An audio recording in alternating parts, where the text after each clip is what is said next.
Hello hi नमस्ते। सो हमारा जो पॉडकास्ट है एक्टिंग के ऊपर, उसके दूसरे एपिसोड में आप सभी का स्वागत। मेरे साथ है विवेक। विवेक भी मेरा जो दो एक्टर्स कोचिंग यहाँ पे मुंबई में मैं क्लास लेता हूँ वहाँ का स्टूडेंट है। तो विवेक के आज बहुत सारे सवाल है, और जो सवाल स्पेशली बिगिनर्स का होता है, जैसे आप मान लो मुंबई से बाहर हो या फिर आप मुंबई में हो, तो आपके मन में कई सारे सवाल आते हैं, क्या करें लोगों से, कैसे हम इस बारे में डिस्कस करें कि हमें एक्टिंग करना है, या फैमिली से कैसे डिस्कस करें। पास कुछ सवाल है, शुरू करते हैं आज का एपिसोड। मैं सोम आपके साथ, और आप देख रहे हैं ब्रेड बटर टोस्ट मेरे साथ, एक्टर, एक्टिंग एंड परफॉर्मेंस।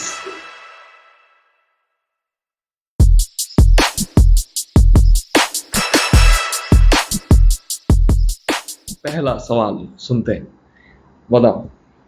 तो सर क्या होता है कि कई बार एक्टर बनने का फैसला जब हम लेते हैं तो जल्दबाजी उसमें कर देते हैं, और इस जल्दबाजी के चक्कर में हमें बहुत लोग लूट भी लेते हैं। और आप इंडस्ट्री में जैसा कि आप जानते ही हैं कि बहुत सारे स्कैम चलते ही रहते हैं। आपके हिसाब से अगर मैं एक्टर बनना चाहता हूँ तो मेरा ये डिसीजन लेना मुझे कैसा चाहिए? देखो, मैं तो कहूँगा कि इनिशियल स्टेज में ना, कि एक्टिंग क्या है नहीं है किसी को समझ नहीं आता, तो लोग बहुत ज़्यादा इन्वेस्ट कर देते हैं बहुत जगह पे। उनको लगता है कि जैसे मुंबई में कई सारे स्कूल है, वहाँ बहुत सारे हम पैसे देते हैं, और लाखों रुपए में भी पैसे खर्च करते हैं। बहुत सारे स्कूल्स हैं, वहाँ पे ट्रेनिंग भी अच्छी है, सारी चीज़ें है। लेकिन उसके अलावा भी ऐसे बहुत लोग हैं, छोटे मोटे ऐसे ही इंस्टीट्यूट खोल के, या फिर आपको बोलते हैं कि आप पैसे दो, आपको मैं एक्टर बना दूंगा, या फिर आपको फिल्म मिल जाएगा। तो मैं बहुत लोगों को जानता हूँ पर्सनली जिनके बहुत सारे पैसे गए हैं। मेरा एक रूममेट भी था, उसने भी कई बार 20,000, 30,000, 50,000 इतने रुपए दिए हैं। तो मैं इस मामले में बच गया, क्योंकि मेरे पास पैसे थे नहीं देने के लिए। लेकिन लोगों ने मुझे भी बहुत बार कहा है कि आओ, आप पैसे दो। ऐसे आर्टिस्ट कार्ड बनाने के नाम पे ना, वो 4,000 रुपए दो, 5,000 रुपए दो, ऐसे बहुत बार बहुत चीजें करते हैं। तो मैं ये कहूंगा कि जल्दबाजी, कोई भी आपको पैसा दे दोगे और आपको एक्टर बना देगा, ऐसा कोई कॉन्सेप्ट है नहीं, है ना। मतलब 50-60,000, 1 लाख, 2 लाख, 5 लाख रुपए दे दिया और कोई एक फिल्म बना, तो एक फिल्म से तो आपका करियर सेट नहीं होने वाला। आप कहीं पे भी इन्वेस्ट कर रहे हो, पहले उस इंसान के बारे में या उस जगह के बारे में आप जान लो, या तो कोई आपके जानकारी में है जो इस इंडस्ट्री से जुड़ा हुआ है, तो उनके साथ एक बार डिस्कस करना। आप लॉस में आ जाओगे, उसके बाद आपका पैसा खत्म हो गया, और फिर आप आगे कुछ नहीं कर पाओगे। सो ये लॉन्ग टर्म प्रोसेस है। एक फिल्म करके कुछ हो जाएगा जिंदगी में, ऐसे जाओ, धीरे धीरे जाओ, कम पैसा दो, ताकि ऐसा ना लगे कि अरे सब पैसे निकल गए, अब वो भाग गया, चिट फंड टाइप से कुछ हो गया। तो ऐसे बहुत लोग हैं, सो बी केयरफुल।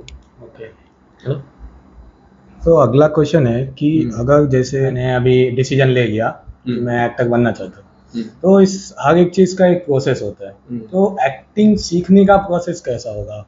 एक्टिंग सीखने का प्रोसेस, जैसे तुम यहाँ पे आके मेरे यहाँ पे क्लास करते हो, सीखते हो।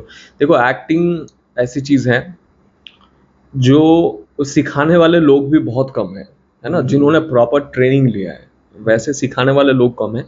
बाकी एक्टिंग के नाम पे ये एक लाइन दे देते हैं, इस लाइन को 10 तरीके से, नवरस का प्रैक्टिस कर लो, 9 तरीके, अलग अलग 9 तरीके से बोलो, 10 तरीके से बोलो, ऐसे ऐसे तो लोग बोलते रहते हैं। बट एक्टिंग सीखने का जो प्रोसेस है, एक गाइडलाइन मुझे लगता है हमेशा जरूरी है। और एक्टिंग में ना, सिर्फ एक्टिंग सीखना ऐसा कुछ नहीं होता, उसमें बहुत सारे स्किल्स होते हैं। जैसे आपका बॉडी, बहुत सारा स्किल होता है, बॉडी कैसे डेवलप करें, एक्टर बॉडी कैसे डेवलप करना है ना। सिर्फ हम जिम जाते हैं तो जिम में ना बॉडी अलग होता है, बॉडी स्टिफ हो जाता है अलग, बॉडी फ्लेक्सिबिलिटी बहुत जरूरी है। तो बॉडी जैसे आपके कंट्रोल में आ जाएगा, या आपके जो मसल्स हैं, एक्सप्रेशंस हैं, या फिर आपका वॉइस है, रेगुलर वॉइस सही से प्रैक्टिस करते रहना, तो वही मुझे लगता है ये जो एक्टर बनने का प्रोसेस है, वही सारे प्रोसेस है। उसके बाद तो और भी चीजें हैं, जैसे हम लास्ट एपिसोड में मेथड एक्टिंग के ऊपर बातचीत कर रहे थे। उसके अलावा कैरेक्टराइजेशन क्या होता है, ये तो पढ़ाई है आगे का, है ना। लेकिन ये एक्टिंग सीखना जो है, सबसे जरूरी ये चीज है कि आप कोई थिएटर जाए, आपके आजू बाजू में जहाँ पे थिएटर है, जहाँ आपको लगता है कि हाँ मैं कुछ नया सीख रहा हूँ उनसे। अगर कोई थिएटर आप जाते हैं, वहां लगता है कि नहीं मैं कुछ सीख नहीं पा रहा हूँ, मैंने भी 2-3 थिएटर ऐसे कोलकाता में भी अलग अलग ट्राई किया है, देखा कि नहीं मज़ा नहीं आ रहा है, तो कहीं जाके काम करने का मौका मिल रहा है, वहाँ जाओ। तो एक्टिंग तो एक प्रोसेस है और वो तो ज़िंदगी भर हम बेटरमेंट उसमें होता ही रहेगा। ऐसा कुछ नहीं है कि जैसे हम बात कर रहे थे कि बेसिक से हम स्टार्ट करते हैं। बेसिक क्या है? Imagination, observation, body language, expression, breathing, यही सभी है नाम पे, अलग अलग अलग पॉइंट्स हैं, लेकिन इसके ऊपर बहुत डिटेल में अपने आप को समझना, फिर दूसरे इंसान को समझना, ये एक लॉन्ग टर्म दिन में नहीं हो जाएगा। तो इसलिए कीप प्रैक्टिसिंग। जो एक्टिंग सीखना है तो किसी के साथ जुड़ जाओ, जितने दिन तक वहाँ अच्छा लगे। जैसे मैं कोलकाता आया था 2011 में, मेरे मामा ने कहा कि एक थिएटर ज्वाइन कर ले, तो मैं एक थिएटर गया, फिर वहाँ 1-2 दिन करते थे ऐसे ही, शो भी नहीं कर पाए, मतलब एक ही शो, साल में एक शो। तो उसके बाद मुझे लगा कि नहीं यार, मैं ग्रो नहीं कर पा रहा हूँ, सो मुझे कहीं और जाना चाहिए, तो मैं कहीं और गया। उसके बाद मुझे लगा कि ओके, 3-4 साल बाद कि ओके फाइन, अब मुझे और कहीं जाना चाहिए सीखने के लिए। तो मैंने एग्जाम दिया, एनएसडी के बारे में पता था। एनएसडी के बाद क्या है, इंडिया का सबसे बड़ा इंस्टीट्यूट है जहाँ से इतने दिग्गज एक्टर निकले। उसके बाद क्या, अब उसके बाद मुझे पता चला कैसे सीखना है। सिखाना तो है ठीक है, लेकिन खुद भी और कैसे सीखना है। अब मेरा एक अपना प्रोसेस डेवलप हो रहा है और मैं रोज उस प्रैक्टिस में हूँ, क्योंकि वो 3 साल एनएसडी में ना उस चीज की आदत लग गई। जैसे होता ना लत लग जाना, एडिक्शन हो जाना, तो ये एक भी एडिक्शन है कि एक्टिंग, मतलब आप हमेशा उसी चीज में आप एक्सप्लोर करते जाते हैं और धीरे धीरे आप ग्रो करते हैं। So it's a process, time लगेगा। और ऐसा नहीं कि ये 2 महीना, 1 साल, 2 साल करूँगा, देखता हूँ क्या होता है। टाइम लगेगा और स्टेप बाय स्टेप आपको आगे छोटे छोटे स्टेप्स लेने हैं। छोटे स्टेप्स हमेशा छोटे छोटे होते हैं। सीढ़ी तो लाखों सीढ़ी है, तो ऐसे आप भागने जाओगे तो थोड़ी देर जाके थक जाओगे। तो धीरे धीरे आराम से जाओ, आगे क्या है आपको पता नहीं है ना, तो आपको कोई गाइड करने वाला चाहिए। तो अलग अलग, जैसे मेरे अलग अलग बहुत सारे गाइड्स हैं।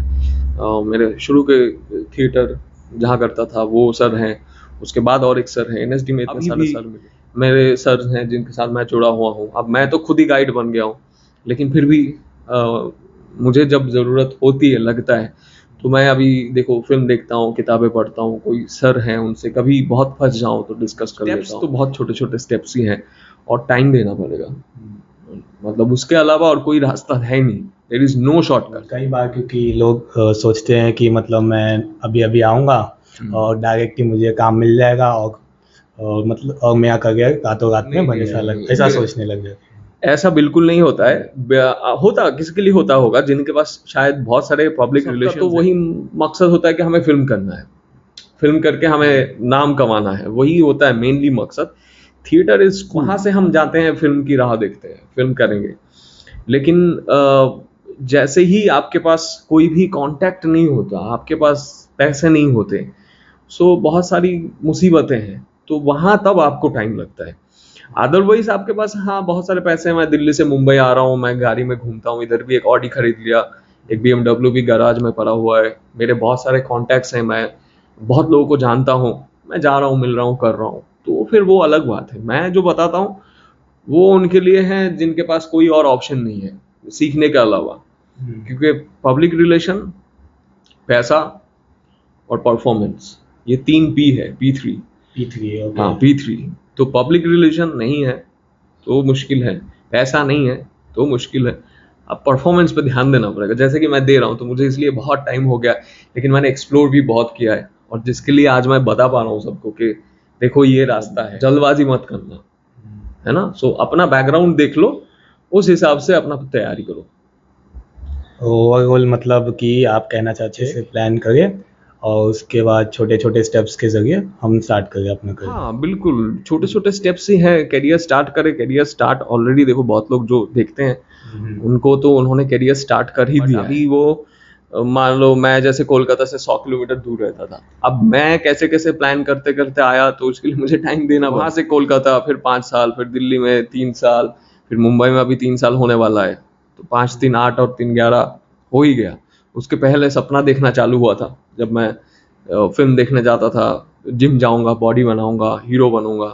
तो एक्टर बनना है वो तो मुझे पता ही नहीं था कि एक्टिंग भी सीखना होता है, वो सब पता ही नहीं था। तो अभी तो मैं वो बता रहा हूँ इसलिए कि हाँ स्टेप छोटा छोटा ही होता है। देखो जैसे मैराथन देखा है ना, जो लोग दौड़ते हैं, तो शुरू में ही अगर बहुत जल्दबाजी में भाग जाओगे, थोड़ी दूर जाके थक जाओगे। एक पेस होता है, वो 20 किलोमीटर से शुरू करेंगे, फिर उसके बाद मैं 25 में भागूंगा, उसके बाद 30 में। तो आराम से टेक यू टाइम लगेगा। जैसे अभी मान लीजिए कि मैंने अभी अभी सोचा है कि मैं अभी एक्टर बनना चाहता हूँ, और अब मैं ऐसे जगह पे रहता हूँ जहाँ पे ना तो थिएटर है, ना ही कोई फिल्म इंडस्ट्री है।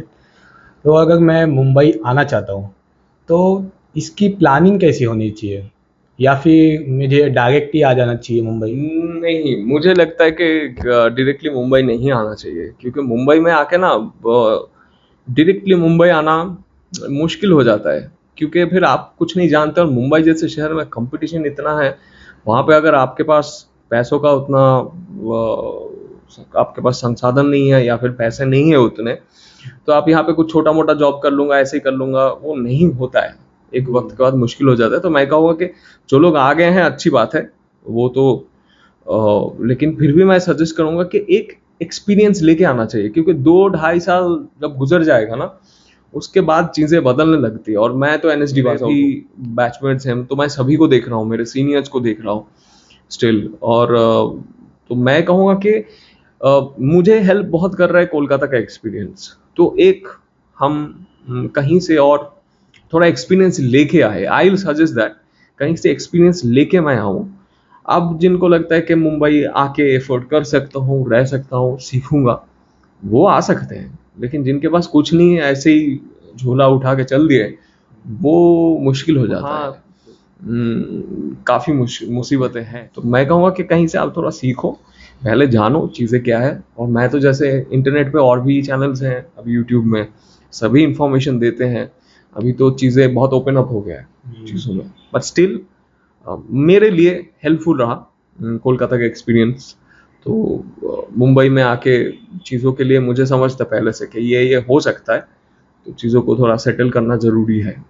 अब मान लीजिए जैसे कि मैं अभी किसी रोल में गया, मान लो मैं एक्टर बन चुका हूँ और मुझे कोई कैरेक्टर मिल गया, मेरे टाइप का कैरेक्टर, और मैंने फिल्म इंडस्ट्री में मुझे कोई बड़ी फिल्म में मुझे काम मिल गया, भले ही वो छोटा हो या बड़ा हो, मुझे काम मिल गया। उसके बाद अचानक से क्या होता है, काम मिलना बंद हो जाता है। कैसे हो जाता है? ये तो एक चीज़ है जो मैंने बहुत महसूस किया। अब मेरी 2 फिल्में आ रही हैं। ये एक तो है कि सिर्फ देखो, काम पे तो डिपेंड ही होता है कि आप काम कैसा करते हैं, लेकिन बिहेवियर पे बहुत डिपेंड होता है कि आपका व्यवहार लोगों के साथ, आप कैसे बर्ताव करते हैं। और उसमें मुझे लगता है लोगों के प्रति, सबके प्रति ग्रैटिट्यूड होना बहुत ज़रूरी है। तो जैसे ही जल्दी में कुछ मिल जाता है ना, कि मुझे बहुत जल्दी में मिल गया, तो उसकी अहमियत खो जाती है। आपके पास ना, आपको मिल गया तो आपने वो हर्डल्स क्रॉस नहीं किया। जैसे मैंने जब सोचा, उसके बाद से मैं 10 साल बाद एक फिल्म मिली, उस पर काम कर रहा हूँ, तो स्टिल वो लग रहा है कि कब आएगा, नहीं आएगा, क्या होगा। बट डायरेक्टर की तरफ से, प्रोड्यूसर की तरफ, मेंबर्स की तरफ से, उनके तरफ से बहुत पॉजिटिव चीज़ें हैं, क्योंकि वो मैंने उतना अपना एफर्ट डाला हर चीज़ में, क्योंकि मुझे पता था कि क्या क्या करना होता है, मैं कितना अपने डायरेक्टर को हेल्प कर सकता हूँ एज ए टीम मेंबर। मैं तो टीम मेंबर ही हूँ। मुझे लगेगा कि मेरा तो फिल्म पैसा मिल रहा है करके आ जाऊँगा। तो बर्ताव अगर आपका अच्छा नहीं होगा, बाकी आपका एक डिसिप्लिन लाइफ में, वो डिसिप्लिन बहुत मैटर करते हैं। हमारे जैसे ही हम आज काम मिल गया, कुछ भी पता नहीं था, काम मिल गया, कुछ पैसे आ गए, तो हम थोड़ा आ गया, हो गया, बन गया।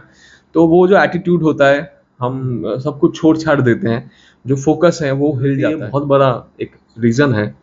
मैंने तो ऐसे मैं खुद एक्सपीरियंस जब कर रहा हूँ, मैं देख रहा हूँ, तो आपको ना हर मोमेंट पे बहुत सतर्क रहने की ज़रूरत है। नहीं तो कभी भी, चाहे वो 10 फिल्म हो गया, उसके बाद भी मुझे पर्सनली लगता है कि हम ठप से गिर सकते हैं, क्योंकि ये सिर्फ वो फिल्म की बात नहीं है। जैसे मैं क्लास लेता हूँ, मैं क्लास करता हूँ, तो वहाँ पे भी अगर मैं किसी दिन ऐसे ही ठीक है कर देंगे, ठीक है चलो वो, तो ऐसे करूँगा, तो फिर स्टूडेंट्स के मन में, तुम्हारे मन में क्या होगा, क्या रे सर क्या कर रहे हैं, तो फिर कल से स्टूडेंट आना बंद हो जाएगा। तो मुझे, मेरा जो अहमियत है वो खो जाएगा, क्योंकि मैं फोकस क्लास कराना है, मैं यहाँ पे आके कुछ और कर रहा हूँ। मैं इनको जो सही बताना है वो नहीं बता रहा हूँ, या लोगों के साथ बुरा बर्ताव कर रहा हूँ। एटीट्यूड बहुत मैटर करता है। So I think that is most important thing कि डिसिप्लिन, आपका एटीट्यूड, लोगों के साथ आपका बर्ताव, आपके ग्रैटिट्यूड, है ना, सो वो बहुत मैटर करते हैं। तो देखते हैं, अभी तो मेरा एक फिल्म आने वाला है, 2 फिल्म तो उसके बाद क्या होता है उस हिसाब से फिर बताऊंगा। हाँ, तो ये जो ऐसा जैसा कि आपने बताया कि फिल्म में एक काम मिलने के बाद हम आगे काम नहीं मिलता है, फंस जाते हैं। तो काम नहीं मिलता है, ये भी देखो, काम नहीं मिलता है, जैसे मैं बोल रहा हूँ, मैं मुंबई में मैंने कितने ही काम किए, ना मिलने की बहुत वजह होती है। जैसे मैं अपने आप को सेट करने में लगा हूँ, है ना, क्योंकि मुझे अपने आप को चलाना है इस शहर में इस वक्त।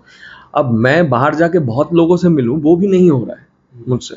लेकिन हाँ, मैंने जिस डायरेक्टर के साथ पहले काम किया था मुंबई आके, उन्होंने मुझे 2 साल से वो बोल रहे हैं एक प्रोजेक्ट करेंगे।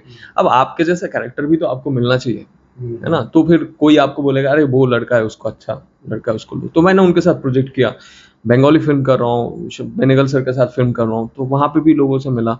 तो उनके कब प्रोजेक्ट आएंगे, ऐसे तो बातचीत बहुत हो चुकी है कि तुम्हारे साथ काम करेंगे। अब वो काम कब चालू होगा, उसके लिए मुझे बस ऐसे हाथ उंगली पे उंगली लगा कैसे बैठ कर ना, कब काम चालू कई हो। बार क्या होता है कि हम एक सर्कल में घूमने लग जाते हैं, हमें खुद नहीं समझ में आता है कि हम गलती कहाँ कर रहे हैं और हमें काम क्यों नहीं मिल पा रहा। ऐसा क्या, मतलब बहुत सारे एक्टर्स होते हैं कि इस सिचुएशन से इजीली बाहर निकल जाते हैं, तो हम खुद को ऐसे कैसे ट्रेन करें कि खुद को हम एज इट इज देख पाए और जाके हम इसको भी पकड़ पाए।